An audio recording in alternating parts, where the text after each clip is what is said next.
नाशिक गुन्हे शाखा युनिट क्रमांक 2च्या पोलीस अंमलदारांनी पाहिजे असलेला आरोपी गेल्या 5 वर्षापासून फरार असलेला मोटरसायकल चोरट्यास जेरबंद करत मोटरसायकल चोरीचे 2 गुन्हे उघडकीस आणले.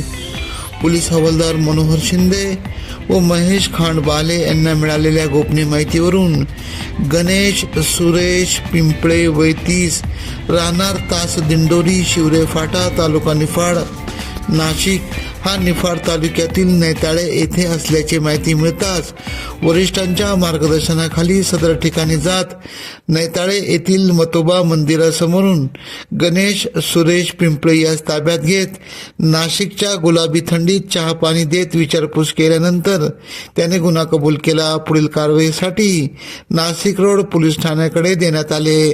सदरची कामगिरी गुन्हे शाखा युनिट क्रमांकचे प्रभारी अधिकारी सहाय्यक पोलीस निरीक्षक हेमंत तोडकर, सहाय्यक पोलीस निरीक्षक डॉक्टर समाधान हिरे यांच्या मार्गदर्शनाखाली सहाय्यक पोलीस उपनिरीक्षक संजय सानप, पोलीस हवालदार मनोहर शिंदे, नंदकुमार नांदुर्डीकर, चंद्रकांत गवळी, वाल्मिक चव्हाण, प्रकाश महाजन, महेश खांडबाले, सुनील खैरनार आदींनी केली. एकेपी न्यूजसाठी ब्युरो चीफ अनवर खान पठाण, नासिक. अब हर वारदात पर रहेंगे हमारी नजर.